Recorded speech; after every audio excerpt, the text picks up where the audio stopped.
नमस्कार. जय महाराष्ट्र.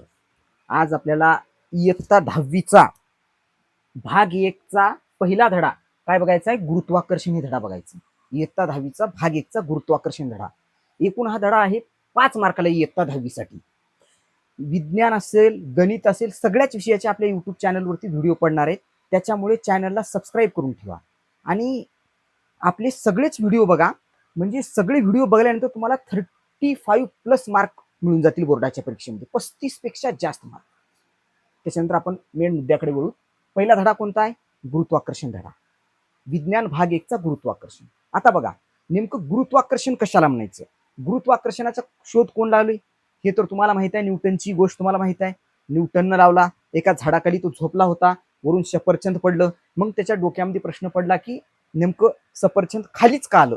म्हणून त्यानं काय केला, तिथून त्याला गुरुत्वाकर्षण या संकल्पनेची त्याच्या डोक्यामध्ये जाण निर्माण झाली. त्यानं गुरुत्वाकर्षण ही संकल्पना मांडली. मग नेमकं गुरुत्वाकर्षण कशाला म्हणायचं बघा. पहिलं गुरुत्वाकर्षणाची व्याख्या. जगामधली प्रत्येक वस्तू, हे एक वस्तू आहे, ह्याचं वस्तुमान m1 आहे. हे दुसरी वस्तू आहे, ह्याचं वस्तुमान आहे m2. जगातली प्रत्येक वस्तू दुसऱ्या वस्तूला आपल्याकडे खेचून घेते. म्हणजे हे वस्तू ह्या वस्तूला आपल्याकडे खेचून घेते आहे आणि ही वस्तू जी आहे ती ह्या वस्तूला काय करते आहे? आपल्याकडे खेचून घेते आहे. म्हणजे जगातली प्रत्येक वस्तू दुसऱ्या वस्तूला काय करते आहे? आपल्याकडे खेचून घेते आहे. हे वस्तू का करणार? ह्या वस्तूला आपल्याकडे खेचून घेते आहे.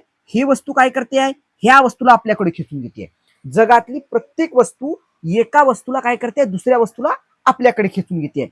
मग जी खेचून घेण्याची जी क्षमता आहे किंवा खेचून घेण्याचं जे गुणधर्म आहे त्यालाच काय म्हणायचं? गुरुत्वाकर्षण म्हणायचं. समजलं गुरुत्वाकर्षण? बघा आता अजून एक उदाहरण बघा. हे पृथ्वी आहे समजा. का आहे? पृथ्वी आहे. आणि हे एखादी का आहे? वस्तू आहे. ते पृथ्वी झाली आणि हे काय आहे? वस्तू आहे. आता पृथ्वी काय करते आहे? प्रत्येक वस्तूला कुणाकडे खेचून घेते आहे? आपल्याकडे खेचून घेते.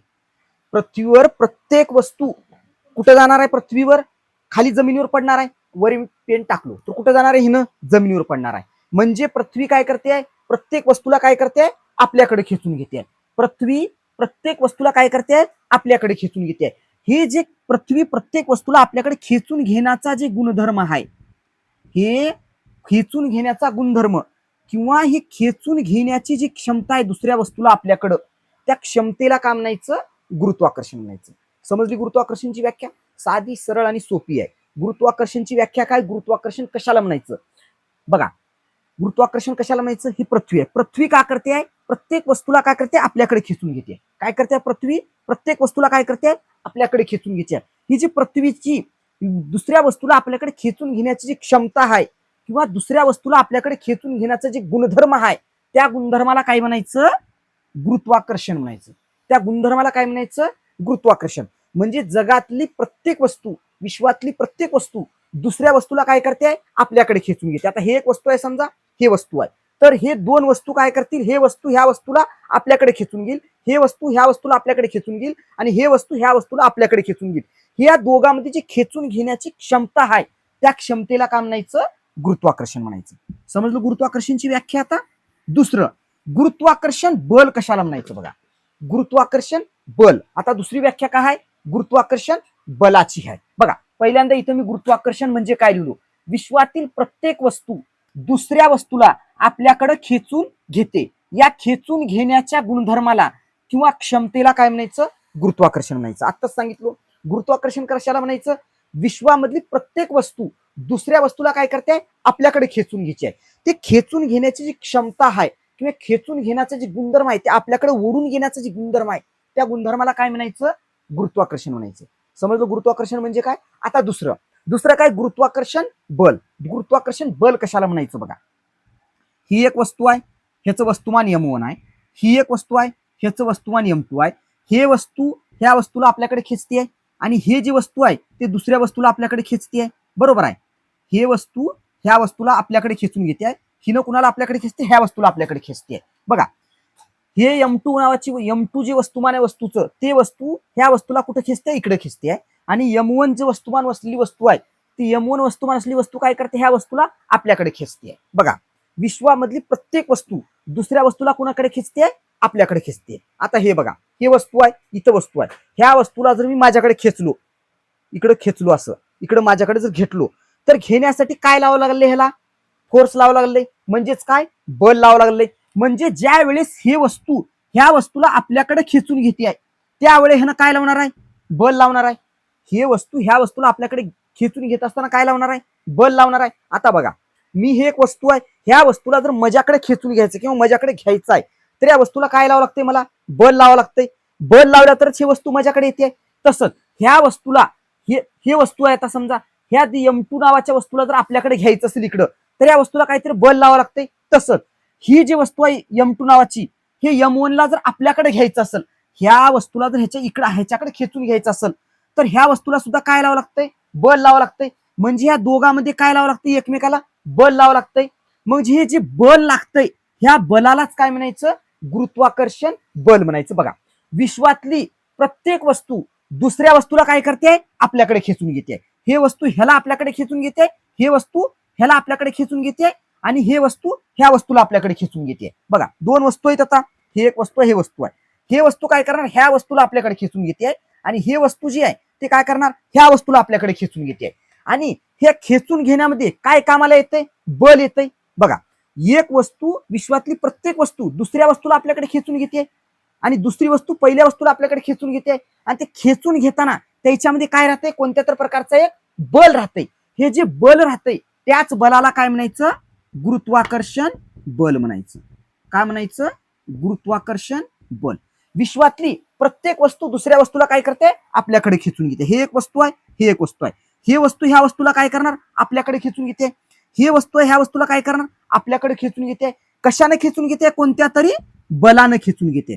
कशाने खेचून घेते, कोणत्या तरी बलाने खेचून घेते. मग ज्या बलाने खेचून घेते, हे वस्तू ह्या वस्तूला आपल्याकडं, हे वस्तू ह्या वस्तूला आपल्याकडं, त्या बलाला काय म्हणायचं, गुरुत्वाकर्षण बल म्हणायचं. आता हे पृथ्वी आहे समजा खाली, हे पृथ्वी आहे समजा, हे काय आहे, पृथ्वी आहे, पृथ्वीची जमीन आहे, जमीन आहे. हे एक वस्तू आहे, जमीन ह्या वस्तूला काय करणार, आपल्याकडे असं खेचून घेते.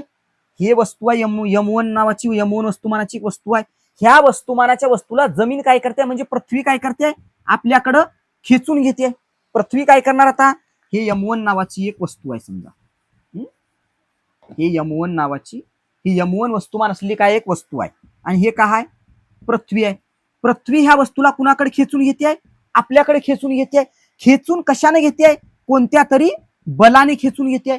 पृथ्वी ह्या वस्तूला काय करते, आपल्याकडे खेचून घेते. कशाने खेचून घेते, कोणत्या तरी बलाने खेचून घेते. मग ज्या बलानं पृथ्वी ह्या वस्तूला आपल्याकडे खेचून घेते, त्या बलाला काय म्हणायचं, गुरुत्वाकर्षण बल. म्हणजे आता ही वस्तू आहे, ह्या वस्तूला पृथ्वी आपल्याकडे काय करणार आहे, खेचून घेणार आहे. खेचून घेत असताना त्याच्यावर काय लावणार आहे, तिनं बल लावणार आहे, कोणतं तर बल. मग ते ज्या बलाने पृथ्वी त्या वस्तूला खेचून घेणार आहे खाली, त्या बलाला काय म्हणायचं, गुरुत्वाकर्षण बल. ओके, समजलं. दोन, गुरुत्वाकर्षण म्हणजे काय आणि गुरुत्वाकर्षण बल म्हणजे काय. आता पुढे वळूत आपण. पुढे काय आहे बघा, वर्तुळाकार गती. काय आहे पुढचं, वर्तुळाकार गती. बघा आता, हे एक वस्तू आहे M1 नावाची. बघा, हे वस्तू आहे, कसं फिरलेले, असं वर्तुळाकार कक्षेत फिरलेली आहे, बरोबर आहे. हे वस्तू कसं फिरलेली आहे, वर्तुळाकार कक्षेत फिरलेली आहे. हे M1 नावाची वस्तू, हे M1 वस्तुमान असलेली वस्तू, ह्या वस्तूचं वस्तुमान किती आहे, M1. हे M1 वस्तुमान असलेली वस्तू कसं फिरलेली आहे, वर्तुळाकार कक्षेत फिरलेली आहे. आणि फिरत असताना हिनं कोणत्या तर काय फिरलेले आहे, कोणत्या तर गतीनं फिरलेली आहे, बरोबर आहे. हे M1 वस्तुमान असलेली वस्तू वर्तुळाकार कक्षेत फिरलेली आहे, आणि फिरत असताना कोणत्या तरी बलानं फिरलेली आहे. कोणत्या तरी कशाने फिरलेले, गतीने फिरलेले, सॉरी, कशाने फिरलेले, कोणत्या तरी गतीनं. मग ही जे वर्तुळाकार फिरणारी वस्तू आहे आणि ज्या गतीत फिरते आहे, त्या गतीला काय म्हणायचं, वर्तुळाकार गती म्हणायचं, बरोबर आहे. मग बघा, वर्तुळाकार कक्षेत फिरणाऱ्या, ही वस्तू कसं फिरलेली आहे, वर्तुळाकार कक्षेत. वर्तुळाकार कक्षेत फिरणाऱ्या वस्तूच्या गतीला काय म्हणायचं, वर्तुळाकार गती. हे वस्तू आहे, कोणत्या कक्षेत फिरलेले, हिनं वर्तुळाकार कक्षेत फिरलेले. बघा, वर्तुळाकार कक्षेत फिरलेले. मग ही वर्तुळाकार जी कक्षेत फिरलेले वस्तू, ह्या वस्तूच्या गतीला काय म्हणायचं, वर्तुळाकार गती. समजलं, वर्तुळाकार गती म्हणजे काय. वर्तुळाकार गती म्हणजे काय, वर्तुळाकार कक्षेत फिरणाऱ्या वस्तूच्या गतीला काय म्हणायचं, वर्तुळाकार गती म्हणायचं. समजलं, वर्तुळाकार गती. आता पुढचं, पुढचं काय, अभिकेंद्री बल. अभिकेंद्री बल कशाला म्हणायचं बघा. आता अभिकेंद्री बल कशाला म्हणायचं बघा. ही वर्तुळाकार कक्षेत फिरणारी वस्तू आहे, बरोबर आहे. ही वर्तुळाकार बघा, वर्तुळाकार कक्षेत फिरणाऱ्या वस्तूचं उदाहरण तुम्ही आकाशी पाळणा बघितलं कधीतरी. आकाशी पाळणा कसं फिरतंय बघा, असं वर्तुळाकार फिरतंय आणि कोणत्या तर गतीने फिरलाले त्यानं. हे आकाशी पाळणा फिरलाले असं गोल. आता हे का, हे आकाशी पाळणा आहे, हे समजा आकाशी पाळणा आहे.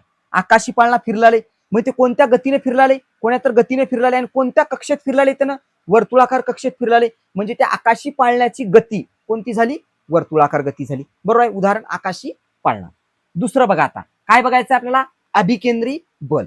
अभिकेंद्री बल कशाला म्हणायचं बघा. जेव्हा वस्तू वर्तुळाकार कक्षेत फिरते आहे, कोणत्या कक्षेत फिरते आहे, वर्तुळाकार कक्षेत फिरलेली आहे आणि त्या वस्तूवर लावलेलं बल, आता ह्या वस्तू आहे कोणत्या कक्षेत फिरलेली आहे, हिनं वर्तुळाकार कक्षेत फिरलेली आहे. ह्या वस्तूवर लावलेलं बल कुठं जात असेल, हे केंद्र आहे वस्तूचा, हे काय आहे, केंद्र आहे. जर वस्तूवर लावलेलं बल जर त्या केंद्राकडे जात असेल, वर्तुळाकार फिरणाऱ्या वस्तूवर लावलेलं बल जर कुठं जात असेल, केंद्राकडे जात असेल, तर त्या बलाला काय म्हणायचं, अभिकेंद्री बल म्हणायचं. बरोबर आहे. अभिकेंद्री बल कशाला म्हणायचं, वर्तुळाकार कक्षेत फिरणाऱ्या, हे वर्तुळाकार कक्षेत फिरलाले, ह्या वर्तुळाकार कक्षेत फिरणाऱ्या वस्तूवर लावलेलं बल, ह्या वस्तूवर लावलेलं काय बल, ह्या वस्तूवर लावलेलं बल, वर्तुळाकार कक्षेत फिरणाऱ्या वस्तूवर लावलेलं बल कुठं जात असेल, केंद्राकडे. हे केंद्र आहे, वर्तुळाकार कक्षेत फिरणाऱ्या वस्तूवर लावलेलं बल जर केंद्राकडे जात असेल, तर त्या बलाला काय म्हणायचं, अभिकेंद्री बल म्हणायचं. समजलं. अभिकेंद्री बल म्हणजे काय, वर्तुळाकार कक्षेत फिरणाऱ्या वस्तूवर, ही वस्तू आहे कसे फिरलेली आहे, तिनं वर्तुळाकार कक्षेत फिरलेली आहे, ह्या वस्तूवर लावलेलं बल कुठं जात असेल, केंद्राकडे जात असेल, हे केंद्र आहे, ह्या केंद्राकडे जात असेल, तर त्या बलाला काय म्हणायचं, अभिकेंद्री बल म्हणायचं. समजलं. अभिकेंद्री बल. अभिकेंद्री बलाचं उदाहरण म्हणजे तुम्ही काय करा, एक दोरा घ्या आणि त्याला काय करा, दगड बांधा. दोरा घेऊन त्याला काय करा, दगड बांधा. दगड बांधून त्याला असं फिरवा. फिरवल्यानंतर ते जी फिरणारी वस्तू आहे त्याच्यावर जे बल लागलेलं आहे, त्या दोरीवाटी कुठे येणार, तुमचे जे बोट धरला होती, बोट म्हणजे काय, इथं दोन बोटांची धरला आपण दोरा, ते म्हणजे काय, त्याचा केंद्र आहे, तिथे येणार आहे. म्हणजे जे सुतळी फिरवतो आपण, दोरा जी फिरवतो दगड बांधून, ते दगड बांधून फिरवण्याचं उदाहरण कशाचं आहे, अभिकेंद्री बलाचं आहे. बरोबर आहे. आता काय बघितलो आपण, अभिकेंद्री बल बघितलो, वर्तुळाकार गती बघितलो, गुरुत्वाकर्षण म्हणजे काय बघितलो आणि गुरुत्वाकर्षण बल बघितलो. आता तुमच्या 10वीच्या पुस्तकामध्ये वर्तुळाकार गती आहे पण रेषीय गती नाही. काय नाही, रेषीय गती. बरोबर आहे, रेषीय गती नाही. बघा, रेषीय गती कशाला म्हणायचं बघा, एका सरळ रेषेत जाणाऱ्या वस्तूच्या गतीला, हे एक सरळ रेषा आहे आणि इथं एक वस्तू आहे समजा यमोन नावाची, ह्या सरळ रेषेत जाणाऱ्या वस्तूच्या गतीला काय म्हणायचं, रेषीय गती म्हणायचं. हे नाही आपल्या 10वीच्या पुस्तकामध्ये, तरी पण तुम्हाला सांगितलं. रेषीय गती कशाला म्हणायचं, सरळ रेषेत, ह्या सरळ रेषेत जाणाऱ्या वस्तू आहे, ह्या वस्तूच्या गतीला काय म्हणायचं, रेषीय गती म्हणायचं. समजलं.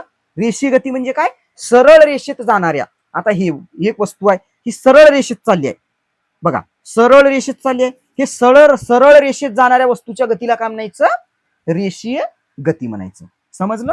ठीक आहे, आज आपण इथंच थांबू त्या पहिल्या जे पार्ट आहे पहिल्या भागामध्ये. आता उद्याच्या पुढच्या व्हिडिओमध्ये आपल्याला काय बघायचं आहे, केपलरचे नियम बघायचे. त्याच्यामुळे सर्वजण काय करा, व्हिडिओला लाईक करा, शेअर करा आणि चॅनलला सबस्क्राईब करा, कारण तुम्हाला भविष्यामध्ये येणारे सगळेच व्हिडिओ तुम्हाला भेटून जातील. बीजगणित असेल, भूमिती असेल, इतिहास, भूगोल, मराठी सगळ्याच विषयाचे व्हिडिओज आपल्या चॅनलवरती पडणार आहेत, युट्यूब चॅनलवरती. विज्ञानचा आता आज एक पार्ट झाला, ह्याच्यामध्ये आपण गुरुत्वाकर्षण म्हणजे काय बघितलो, गुरुत्वाकर्षण बल बघितलो आणि वर्तुळाकार गती बघितलो, अभिकेंद्री बल बघितलो आणि रेषीय गती बघितलो. आता उद्याच्या लेक्चरमध्ये काय बघायचं, उद्याच अपलोड होईल तुम्हाला, काय बघायचंय, केपलरचे नियम बघायचे आपल्याला. म्हणजे पूर्ण धडा ह्याच्यामध्ये कव्हर होणार आहे तुम्हाला. जर पूर्ण धडा तुम्ही बघितले आणि नोट्स काढून घेत जावा, तुम्ही काय करा, नोट्स काढून घेत जावा, पॉज करा, व्हिडिओ झाल्यानंतर बघा त्याला आणि सगळे नोट्स लिहून घ्या. आणि आपण दिलेल्या नोट्सच्या बाहेरचे एकही प्रश्न येणार नाही. पूर्ण 35+ मार्क तुम्हाला मिळून जातील. पूर्ण या व्हिडिओच्या बाहेरले एकही येणार नाही. इथं मी जे तुम्हाला नोट्स लिहून देत आहे त्या नोट्सच्या बाहेरले एकही येणार नाही. त्याच्यामुळे तुम्ही पूर्ण नोट्स पूर्ण लिहून घ्या चांगलं वहीवरती आणि ती पूर्ण पाठ करून टाकून द्या. आणि जर समजत नसेल तर व्हिडिओ परत बघा. तरी पण समजत नसेल तर कॉमेंटमध्ये मला सांगा, परत एक वेळेस सांगा सर, मी परत तुम्हाला सांगेन. ओके, धन्यवाद, जय हिंद.